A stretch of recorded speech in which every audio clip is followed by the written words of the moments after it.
여러분 혹시 칭찬받으시면 뭐라고 말하세요? 칭찬을 받아도 왠지 기분이 이상하고 불편해요, 유유. 처음 본 사람이 되게 스타일 좋으시네요. 혹은 옷이 너무 예뻐요. 헐, 언니 너무 예뻐요. 이런 식으로 칭찬을 한 겁니다. 여러분 뭐라고 리액션 하실 거예요? 되게 많은 사람들이 남이 날 띄워주면 오히려 아래로 내려오려고 하고 겸손하다고 생각하는 멘트를 하곤 해요. 아니에요. 그쪽도 너무 예쁘세요. 라고 한다거나 아유, 아니에요. 오늘은 머리 손질이 잘 돼서 그런 거예요. 이 아니에요, 아니에요 하는 말 어떻게 들리시나요? 그냥 겸손하게만 들리시나요? 저는 솔직히 나약함의 표현이라고도 생각해요. 이런 사소한 말 하나하나가 계속해서 나 자신을 나약한 사람, 자존감이 낮은 사람이라고 여기게 만들고 그동안 열심히 쌓아놓았던 자존감도 무너뜨리곤 합니다. 앞으로는 이런 자존감을 깎아먹는 나쁜 말버릇을 버리고 자존감을 높이는 좋은 말 센스를 한번 활용해 보셨으면 좋겠어요. 잘못된 리액션을 고치기 위해서 대화 상황을 하나 설정을 해볼게요. 5살 정도 되는 남자 아이를 둔 아버지가 있습니다. 이 남자를 A씨라고 할게요. A씨가 아들과 함께 놀이터에 놀러 갔어요. 여자아이와 함께 온 어머니 한 분을 봤는데 역시 그 여자아이도 5살 정도로 보이고 그 아이의 엄마는 엄마 B씨라고 제가 표현하겠습니다. 여자 B씨가 남자 A씨에게 와서 이렇게 말하는 거예요. 아드님이 참 활달하고 낯가리지 않네요. 아무하고나 잘 노는 모습이 보기 좋아요. 이러면서 저희 아이는 사회성이 없어서 큰일이에요. 라고 말을 하는 거예요. 그래서 남자는 아유, 아니에요. 그쪽 아이도 참 조용하고 보기 좋아요. 저희 애는 말이 좋아서 활달한 거지 사고를 엄청 치고 다녀요. 집안이 조용할 날이 없습니다. 자, 이 두 사람은 순식간에 자기 아이들을 보잘것없고 같이 절하된 아이로 평가했습니다. 뭐 하려다가 그렇게 됐죠? 칭찬을 해주고 칭찬을 받으려고 했을 뿐인데 결과적으로는 서로의 소중한 아이를 깎아내렸어요. 그러면 이번에는 5살 아들을 남자 A씨의 내면 아이라고 생각하고 5살짜리 딸을 여자 B씨의 내면 아이라고 바꿔서 생각을 해볼게요. 처음 본 여자와 남자가 대화를 하는데 어우, 정말 활달하시네요. 저는 낯가리고 사회성이 없거든요. 라고 여성이 말을 한 거예요. 그러자 남자는 화답을 하면서 아유, 아니에요. 조용하고 보기 좋습니다. 저는 말이 좋아서 활발한 거지 맨날 여기저기 오지랖 부리고 다니고 사고나 치고 그럽니다. 지금 마치 이런 대화를 나눈 것과 앞전의 상황이 비슷한 거예요. 왜 사람들은 서로를 그저 존중하면서 높이지를 못하고 존중해주면 깎아내리려고 할까요? 지금 뭐 하자는 걸까요? 이게 사실은 저희 주변에서 흔히 일어나는 사람들이 자기 자신도 모르는 사이에 자기 자신을 깎아내리는 그런 말버릇 아닌가요? 그냥 편하게 상대도 나를 높이고 나도 상대를 높이기만 하면 얼마나 좋을까요? 이 사소한 리액션의 차이가 대화의 톤을 바꾸고 내 무의식에 하나하나 쌓여가는 자기 이미지가 바뀐다는 거예요. 아유, 아니에요. 이 말을 꼭 하지 않으셨으면 좋겠습니다. 내 내면 속의 자아가 그걸 듣고 있거든요. "아니에요."라고 하지 말고 "맞아요. 전 활달해요." 라고 하기는 조금 어색한 부분이 있으니 "맞아요."보다 "감사해요." 정도로 바꿔 보시면 좋겠어요. "아유, 감사해요. 칭찬 고마워요." 멋쩍은 웃음으로 "헤헤 감사합니다." 정도도 좋잖아요. 그저 있는 그대로의 좋은 기운을 내 내면까지 수용해서 집어넣는 거죠. 그렇게 되면 내 내면 속에서는 '맞아. 나는 저 사람 말처럼 활발하고 좋은 에너지가 있는 사람이지.' 이렇게 내면 속에 좋은 감정과 기운이 담기는 거예요. 자기를 긍정하는 습관만으로도 정신적인 고통에서 많이 벗어날 수가 있습니다. 그런데 누가 이런 거를 잘 못하냐면요. 이미 자아를 깎아내리는 자기 부정이 습관이 된 사람들이에요. 그리고 이런 분들이 아마 다음과 같은 문제들도 함께 겪고 계실 겁니다. 예를 들면 착한 아이 증후군이라든지 인정 욕구, 인정 중독 같은 현상, 그리고 트렌드에 너무 민감하고 계속 유행을 따라야 된다는 강박을 갖고 있는 사람들이요. 사실은 제가 그랬던 사람이어서 이 말씀을 드리는 겁니다. 내면의 자아와 사회적 자아라는 개념을 설명드리고 싶어요. 이런 사람들은 지금 현재 내면 아이를 쉽게 망가뜨리는 안 좋은 습관을 가지고 있는 거예요. 이 내면 아이를 설명하기 위해서 잠깐 심리학자들의 이론에 대해서 말씀드리면요. 유명해서 아마 들어보신 분들이 많으실 텐데 프로이트, 칼 융 이런 심리학자들이 있어요. 그 외에도 많은 심리학자들이 연구를 했는데 나 자신을 의미하는 자아라는 단어 있잖아요. 이 자아라는 단어가 어떤 개념이냐면 여러 가지 개념이 중첩되어 있는 개념이라는 거예요. 그래서 프로이트는 뭐 이드라는 자아와 초자아가 겹쳐 있다 뭐 이런 식으로 표현을 했고요. 어떤 다른 학자는 상상적 자아, 상징적 자아 뭐 이런 식으로 우리 자신은 사실은 여러 가지 모습이 겹쳐져 있다라는 말인 겁니다. 그 여러 가지 모습 하나하나가 다 자신이기도 한데요. 또 동시에 각기 다른 겁니다. 말이 좀 애매해졌는데 조금 전에 제가 아빠와 아들 이야기를 드렸잖아요. 사실은 그게 내 내면에 어떤 한 아이가 있고 또 내가 사회생활을 하는 모습이 있고 이게 동시에 진행되고 있는 개념인 거죠. 상당히 많은 학자들이 뭐 여러 가지 개념과 이론을 설파했지만 저는 그것들을 제 인생에 적용하기 위해서 나름대로 두 가지 개념으로만 정리하기로 했어요. 하나는 내면 아이 자아라고 해서 아이 같고 본능적이고 순수한 모습을 갖는 그런 자아고 하나는 그냥 총칭하고 통틀어서 사회적 자아. 그러니까 제가 맡은 역할을 할 때 혹은 사회적으로 어떤 임무를 수행할 때 나오는 그때그때 다른 역할 자아를 뜻하는 거죠. 이렇게 크게 두 가지로만 심플하게 구분을 해야 적용하기가 쉽더라고요. 조금 더 예를 들어서 설명을 드리면 명절에 가족 행사에 참석해야 하는 저는 집안의 아들로서 해야 할 일을 하고 있는 사회적 자아로 살아가는 순간인 거예요. 근데 동시에 제 내면 속에는 그저 순수하고 본능적이고 싶은 내면 아이가 함께 살아가고 있죠. 집안의 굳은 일을 해야 되는데 내면 아이 자아는 하기 싫어요. 그냥 놀고 싶고 쉬고 싶거든요. 그런데 사회적 자아로서 '아들 된 도리는 해야 한다.'라는 그 역할을 수행을 하는 거죠. 또 동호회에서 제가 총무를 맡았을 때에는 동호회 행사에 가면 그냥 즐기고 맘 편히 놀고 싶죠. 사람이라면 누구나 그런 마음이 들잖아요. 그게 내면 아이 자아일 거고 그래도 총무 역할을 맡았으니 즐기기만 하는 게 아니라 틈틈이 행사 전반을 살피면서 내가 해야 될 일이 있으면 챙기는 그런 역할도 수행을 하는 거죠. 자, 그런데 이 자아를 나누는 게 왜 중요해서 이렇게 길게 얘기를 하느냐? 자존감이 낮을 때나 이미 자기 부정이 습관이 된 사람들은요, 이렇게 해석할 수 있는 거예요.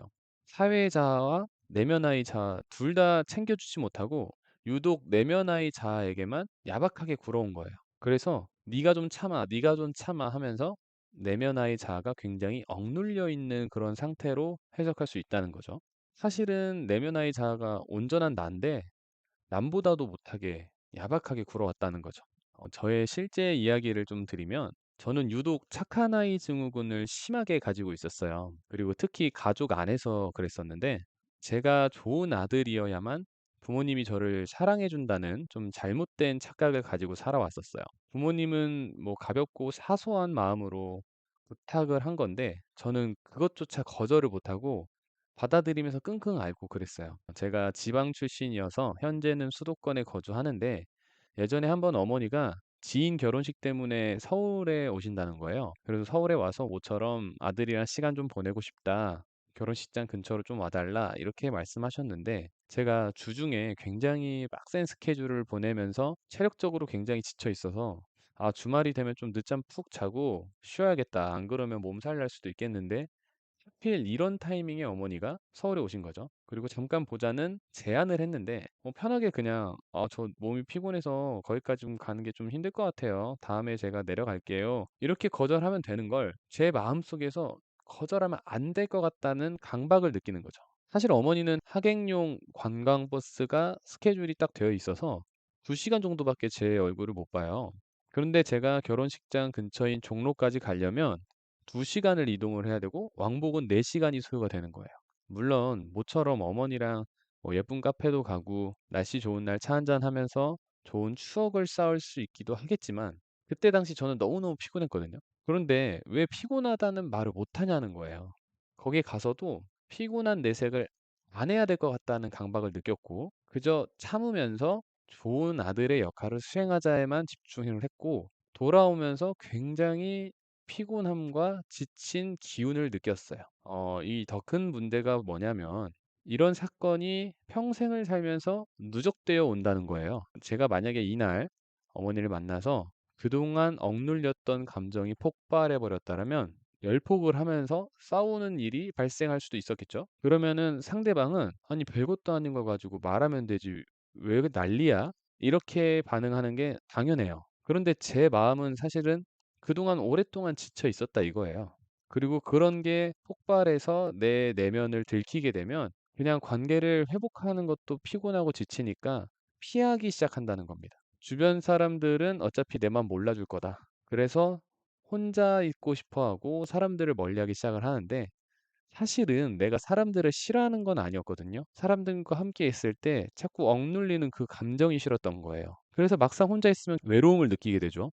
이러지도 못하고 저러지도 못하고 사람을 만나는 것도 힘들고 혼자 있는 것도 외롭고 저는 요즘 혼자가 편하다고 하는 사람들 중에서 많은 사람들이 저와 같은 감정이었을 거라고 생각을 해요. 사실은 우리는 많은 사람들과 잘 어울리면서 행복하고 싶지만 어떻게 자아 관리를 균형 잡히게 할 수 있는가? 그 요령이 부족했던 걸지도 몰라요. 그냥 서툴렀던 거죠. 그래서 저는 저와 같은 경험을 한 사람들에게 세 가지를 추천을 해요. 하나는 감사일기, 두 번째로 셀프 칭찬하기, 세 번째로 자아 탐색 질문해 보기. 이게 제가 효과를 봤던 많은 방법들 중에 가장 심플하고 간단한 것 세 가지를 추려낸 건데요. 제가 사실 한 10년도 넘게 혼자만의 내면 치유 셀프 트레이닝을 해왔어요. 뭐 누구의 도움을 받지는 않았지만 인터넷에서 많은 정보를 얻기도 했고 대학교 교양 강의를 듣기도 했고 또 여러 가지 책들을 사보기도 했고요. 그 기간이 합쳐보니까 한 10년이 넘더라고요. 그 과정 속에서 여러 가지 시도를 통해서 제 심리적인 컴플렉스 이런 것들을 좀 극복하려고 노력을 했는데 이 세 가지가 가장 간단하면서 효과는 확실했던 것 같아요. 특히 추천드리고 싶은 이유가 있다면 아까 말씀드린 내면의 자아가 위로를 받는다는 거예요. 사실 억누른 것도 저 자신이거든요. 그래서 제 자신이 그 내면의 자아를 위로해 줘야 돼요. 그리고 존중해 줘야 되고.